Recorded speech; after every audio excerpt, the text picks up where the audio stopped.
এই ছোট্ট জীবনে ভালো থাকার জন্য খুব বেশি আভিজাত্যের দরকার হয় না। মনের মতো বর, মনের মতো ঘর, এটা পেলে মনে হয় মেয়ে মানুষের জীবনটাই সার্থক হয়ে যায়। বিয়ের পরে একটা মেয়ের স্বপ্ন থাকে নিজের সংসারটাকে সুন্দর করে সাজিয়ে গুছিয়ে পরিপাটি করে রাখা।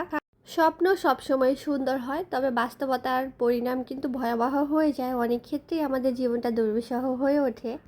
তাই নিজের স্বপ্ন পূরণের অঙ্গীকার নিজেকেই নিতে হবে, নিজেকে ভালো রাখার দায়িত্ব নিজেকেই নিতে হবে। নিজের সংসারটাকে সুন্দর করে পরিপাটি করে রাখার জন্য নিজেকেই কষ্ট করতে হবে, তবেই না তুমি সুখের নাগাল পাবে। হ্যালো এভরিওয়ান, আসসালামু আলাইকুম। কেমন আছো সবাই? আই হোপ ভালো আছো। আলহামদুলিল্লাহ আমরাও ভালো আছি। রেডিয়াস ব্লগ থেকে নিহা বলছি। সবাইকে স্বাগতম জানিয়ে আজকে ব্লগটা শুরু করলাম সকাল সকালে। এখন হচ্ছে প্রিন্সেসকে নিয়ে একটু ডক্টরের কাছে যাব, ডেন্টালে যাব। কারণ হচ্ছে ওর দাঁতে সমস্যা হয়েছে বাবুর। কিছুদিন আগেও গিয়েছিলাম। এখন হচ্ছে ওর মাড়ির দাঁতের উপরে ফুলে গেছে অনেকখানি জায়গা, আর সেই জায়গাটা প্রচণ্ড ব্যথা পায়। কালকে ওর বাবা নিয়ে গেছে, তো নিয়ে যাওয়ার পরে হচ্ছে ডক্টর পাইনি, বসেনি। তো আজকে যেতে বলেছে 10টা থেকে 12টার মধ্যে যাতে থাকি। তো এখন হচ্ছে প্রিন্সেস রেডি হয়ে গেছে, আমি রেডি হচ্ছি। কারণ এই গরমের মধ্যে ইচ্ছা করতেছে না ড্রেস পরার জন্য, যে ড্রেস চেঞ্জ করে যাব। তাই শর্টকাট বোরখাই পরলাম। বোরখাতে আরও বেশি গরম লাগতেছে। বোরখা গায়ে ঢোকানোর পর থেকে গরম মনে হয় আরও বেড়ে গেল আমার, এরকম লাগতেছে। আর আমার একটা সমস্যা হচ্ছে, আমি তাড়াহুড়া করে না কোনো কাজ করতে পারি না। কারণ বাবুরে খাওয়াইতে গেলে হচ্ছে অনেক সময় লেগে যায়, অনেক সময়। ওরে খাওয়ানো শুরু করলে মানে দেখা যায় শপিং করে আসা যায় মার্কেট থেকে। ও যতটা সময় নিয়ে খায় ততটা সময়ে। তো যাই হোক, রেডি হয়ে হচ্ছে একদম বের হয়ে যাব। কারণ আমি হচ্ছে যেতে ভাবলাম তোমাদের সঙ্গে হিজাবটা বাঁধতে বাঁধতে ভিডিওটা স্টার্ট করি, না হয় পরে আর সময় পাবো না, আর স্টার্ট করাও হবে না। তো এই জন্যই হচ্ছে করা। তো যারা ভিডিওটা দেখা শুরু করেছো একটা লাইক দিয়ে দিও। প্রথমবার যদি কেউ আমার চ্যানেলটা ভিজিট করে থাকো তাহলে সাবস্ক্রাইব করে দিয়ে আমার পাশে থেকে যেতে পারো। তো এই তো আমার হচ্ছে মোটামুটি বাধা শেষ। জাস্ট আমি, হ্যাঁ মাম্মি, তো আমি এই তো পুরোপুরি রেডি হয়ে গেছি। এখন বেরোবো আর তোমাদের সঙ্গে ভিডিওটা শেয়ার করব। সো আই হোপ তোমাদের আজকে ভিডিওটা অনেক অনেক ভালো লাগবে। আমরা একটু ডক্টরের কাছে যাচ্ছি। তারপরে কি বলতে চেয়েছো বলো?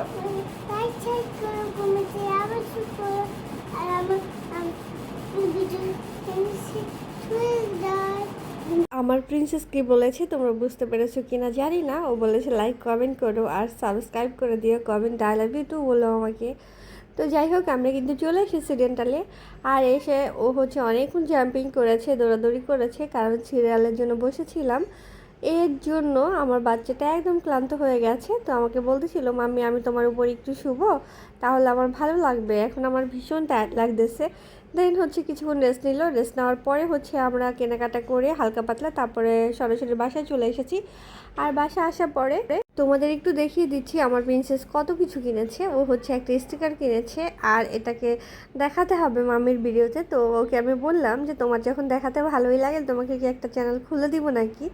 ও কিন্তু রাজি, যে ঠিক আছে আমাকে খুলে দাও, আমিও তোমার মতো ভিডিও করব, আর আমি ড্রেস সেল করব, আর বলবো যে তোমরা আমার থেকে ড্রেস নিতে পারো, আমার ড্রেস হচ্ছে অনেক বেশি ভালো, তোমাদের অনেক পছন্দ হবে।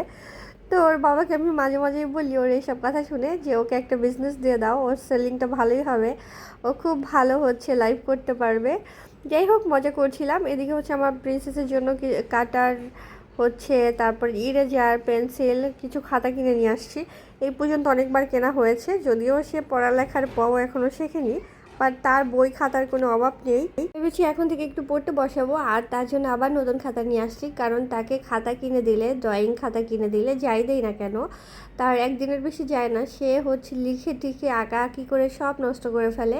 তাই এখানে বাংলা, অঙ্ক, ইংলিশ 3টা খাতা কিনে নিয়ে আসছি, যে ওকে একটু একটু করে পড়াশোনার অভ্যাস করবো। সঙ্গে আছে কিছু ছবি আঁকার বই, খাতা, তারপরে হচ্ছে কিছু আর্ট, মানে কি বলবো, আর্ট পেপার না অ্যাকচুয়ালি, আর্ট খাতা যেগুলো আছে আর্ট করার জন্য ওইগুলা।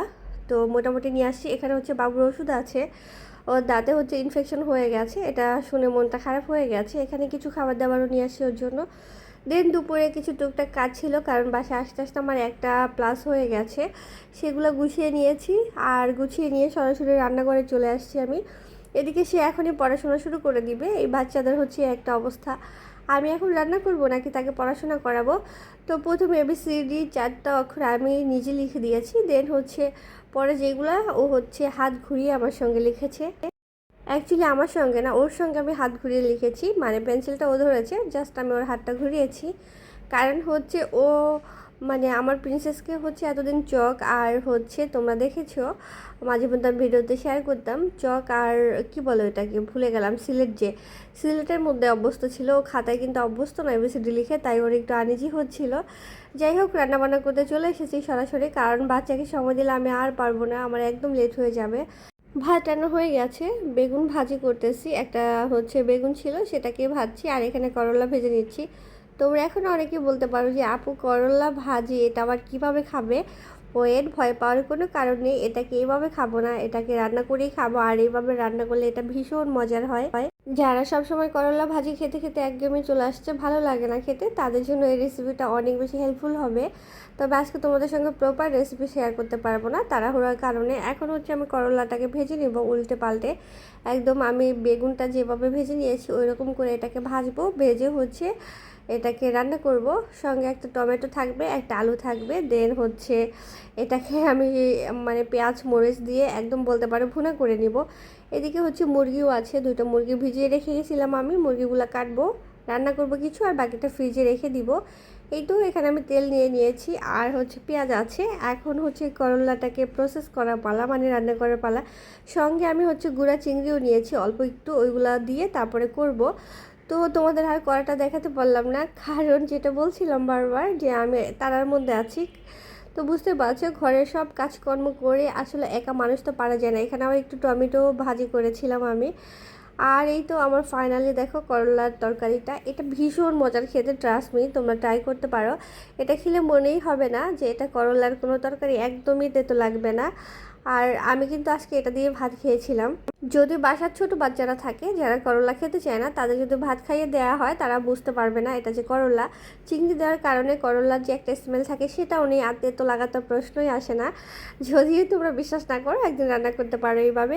আর এদিকে হচ্ছে আমি মুরগির মাংসটা বসিয়ে দিয়েছি। তো সব কিছু অফ ক্যামেরায় আজকে কাটাকাটি করে নিয়েছি। প্রথমত হচ্ছে প্রচণ্ড রকমের গরম, এই গরমের মধ্যে মানে কি বলবো, যতটা দ্রুত করা যায় রান্নাঘরে না যেয়ে তো আর পারবো না, রান্নাবান্নার কাজ তো করতেই হবে, সংসার যেহেতু করছি। সো আমার মনে হয় সংসারের প্রথম কাজই হচ্ছে রান্নাঘরে ঢোকা, রান্নাবান্নার কাজ দিয়ে স্টার্ট করা, আর সেটা তো প্রতিদিন করতেই হয়। তার জন্য যতটা সম্ভব মানে রান্নাঘরে কম থাকা যায়। আমি ডাইনিংয়ে হচ্ছে ফ্যানটা ছেড়ে তারপরে সব কাটাকাটি করে নিয়ে রান্না বসিয়ে দিয়েছি। যেহেতু লাইনে গ্যাস অল্প আছে, তাই এক চুলায় করে বারবার রান্না করছি। এতে হচ্ছে আমি একটু স্বস্তিও পাচ্ছি, গরমটা কম লাগছে, বারবার এসে একটু রেস্ট নিতে পারছি। আসলে ঘরের মধ্যে যখন থাকি তখন খুব একটা গরম অনুভব হয় না, যেহেতু আমার বাসায় আলো বাতাস আছে প্রচুর, তো মোটামুটি হচ্ছে ভালোভাবে দিনটা চলে যায়। বাট যখন আমি রান্না করে ঢুকি তখন বুঝতে পারি গরমের তীব্রতা কত বেশি, মানে একদম মাথা থেকে ঘেমে পা পর্যন্ত পড়ে যায়, মাঝে মধ্যে তো চোখের মধ্যেও ঢুকে যায় ঘাম, চোখ জ্বলা শুরু করে দেয়। এনিওয়েজ, আমার মুরগি মাংস রান্নাটাও শেষ, আর আজকেই তো এই ছিল আমার রান্নাবান্না। মোটামুটি করবো না করে কিন্তু একটু একটু করে অনেক কিছুই রান্না করে ফেলেছি আজকে। দেন হচ্ছে বিকালবেলা আমার প্রিন্সেসকে হচ্ছে ঘুম পাড়িয়ে দিয়েছিলাম, আর আমি এখানে হচ্ছে চা নিয়েছি, একদম ভরে ভরে ঠেসে ভরেছি, দেখো পড়ে যাচ্ছে, সঙ্গে হচ্ছে একটা বন নিয়েছি। আর এই বাটার বন দিয়ে চা খেতে কিন্তু বেশ ভালোই লাগে, ছোটোবেলার কথা মনে পড়ে যায়। একটা সময় শুধু আমি এইভাবেই দুধ দিয়ে মানে রুটি খেতাম, তখন তার চা খেতাম না, তখন আব্বু সবসময় একটা করে রুটি এনে দিত, বন রুটি, আর সঙ্গে 1 কাপ চার পরিবর্তে দুধ ছিল, ওটা দিয়েই খেতাম। বাই দ্য ওয়ে, এখানে হচ্ছে একটা কাঁথা পেতে নিয়েছি, আমি সেলাই করতেছি, আমার প্রিন্সেসের জন্য করবো আর কি, স্টার্ট করেছি।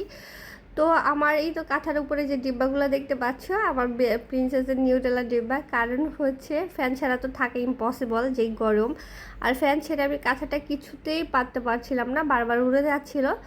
দেন হচ্ছে একটু বুদ্ধি করে কৌটাগুলো দিয়ে নিয়েছি, যেহেতু এগুলো কাচের একটু ভারী আছে, নড়াচড়া করবে না। এই কাপড়টা ভীষণ পাতলা, এর থেকে মনে হয় পাতলা আর কিছু হয় না। 3টা পার্ট করেছি আমি, যেহেতু বাচ্চার জন্য বানাচ্ছি একটু বড় সাইজ করেই বানাচ্ছি, যাতে ও দেখা যাবে ওর 12-13 বছর হলেও যাতে ইউজ করতে পারে ওইভাবে বানাচ্ছি। 3টা পার্ট নিয়েছি, একটা কাপড় দিয়ে করতেছি, কারণ এই কাপড়ের মধ্যে যদি আমি অন্য কোনো কালারের কাপড় দিই তাহলে সেই কালারটাই ফুটে ওঠে এই কাপড়ের উপর থেকে, বাট এটা যে অরিজিনাল কালারটা সেটা হারিয়ে যায়। দেন মাথায় আসলো যেহেতু প্রিন্সেসের জন্য বানাবো, একটু ছোটো হলে সমস্যা নেই।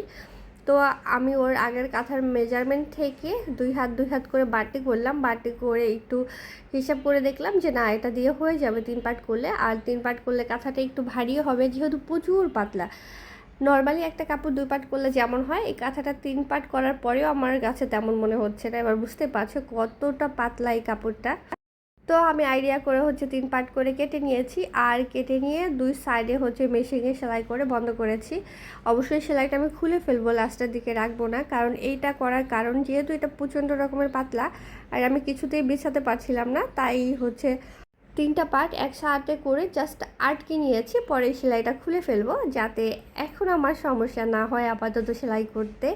এটার জন্য এখন আমি হচ্ছে হত্যা দিব। হত্যা মানে কি তোমরা জানো কিনা আমি আসলে বুঝতে পারছি না। কাঁথা সেলাই শুরু করার আগে যে বড় বড় করে সুতাগুলো দেওয়া হয়, আমাদের আঞ্চলিক ভাষায় ওটাকে হত্যা দেওয়া বলে। তো আমি পুরো কাঁথায় হচ্ছে হত্যা দিয়ে কাঁথাটা তুলে ফেলবো, দেন হচ্ছে পরবর্তীতে সেলাই করব। আর দেখতে হয়তো বা ক্যামেরাটা ছোটো লাগতে পারে, মোটামুটি কাঁথাটা কিন্তু বেশ বড়ই হয়েছে। 3টা পার্ট করেছি আমি, আইডিয়া করে কেটেছি, একটু ছোটো বড়ো হয়েছে। এটা লাস্টে হচ্ছে মানে ঠিক করে নিব, সমস্যা নেই। এটা এত বেশি পাতলা বুঝতেই পারছো। আমি মানে একবার ভেবেছিলাম আয়রন করে নিব, বাট এটা আয়রন করলে আমার মনে হয় কিছুই থাকবে না। তারপর সাইড থেকে আমি একটু ডলা দিয়ে নিয়েছিলাম, কারণ হচ্ছে কাপড়টা যদিও নতুন বাট পাতলার কারণে হচ্ছে ব্যবহার করা হয়নি। আর যেহেতু এক রঙের আছে, ভাবলাম এটা দিয়ে একটু সুন্দর করে যদি আমার প্রিন্সেসকে একটা কাঁথা সেলাই করে দিই, ও খুশি হয়ে যাবে। আমার বাসায় হচ্ছে কাঁথার ভীষণ অভাব, কোনো গেস্ট আসলেও আমি কাঁথা দিতে পারি না, যেহেতু আমার কোনো কাঁথা নেই। আর আমার মা তো সেলাই করতে পারে না এখন আর আগের মতো। তো দেখা যায় মা যেই কয়েকটা সেলাই করেছিল মারই লাগে, আমাকে বিয়ের আগে 2টা দিয়েছিল, তো সেগুলো ছিঁড়ে গেছে। তার জন্য ভাবলাম কেননা এখন আর কাউকে পেশা না দিই, আমিও তো মা হয়েছি, এগুলো আমার দায়িত্ব আমার বাচ্চার জন্য, আমার হাজব্যান্ডের জন্য করা। সেই জায়গা থেকে শুরু করেছি, আর যেহেতু করতে পারি সো অন্যকে পেশা দেওয়ার প্রশ্নই আসে না। আমার মনে হয় নিজের কাজগুলো নিজে করার মধ্যে যেই শান্তিটা আছে, যেই মানে কি বলবো, স্বাচ্ছন্দ্য ফিল হয়, সেটা পৃথিবীর অন্য কোথাও কারো কাজে হবে না। নিজের কাজটা নিজে করতে পারলে এর থেকে তৃপ্তির আর কোনো কিছু হতে পারে না। আলহামদুলিল্লাহ, আল্লাহ এতটুকু মানে বুদ্ধি জ্ঞান দিয়েছে, নিজের সব কাজ নিজে করতে পারি।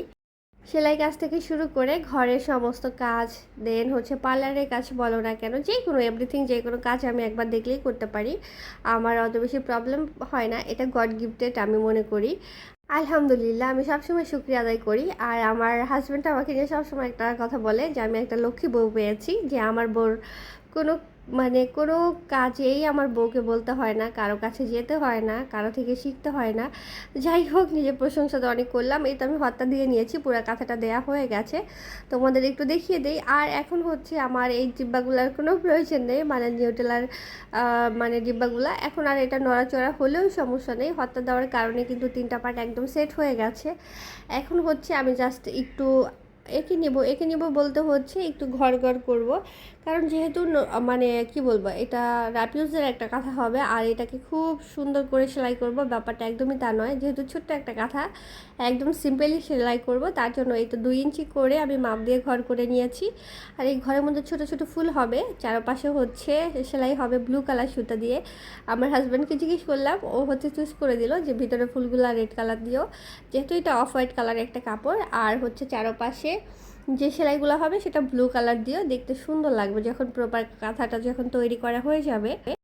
তোমাদের হয়তো শর্ট করে একটু একটু দেখাচ্ছি, মনে হচ্ছে খুব তাড়াতাড়ি হয়ে গেছে, বাট এটা করতে আমার অনেকটা সময় লেগেছে, যেহেতু একা একা করেছি, ফ্যান ছাড়া ছিল, বারবার নড়ে যাচ্ছিল। আর কাঁথাটার হচ্ছে প্রথম স্টার্টিংটা যদি তোমার কাপড়টা কুচকে না থাকে, টান টান হয়, তাহলে পুরো কাঁথাটা সেলাই করলে দেখতে অনেক বেশি সুন্দর হয়।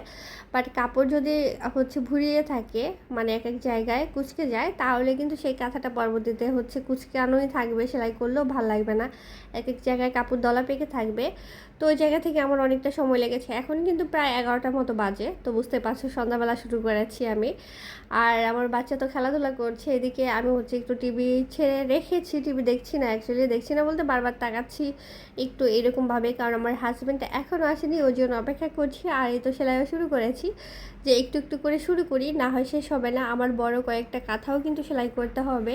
যেটা বললাম প্রথমেই, গেস্ট আসলে আমি কাঁথা দিতে পারি না, আমার প্রবলেম হয়ে যায়।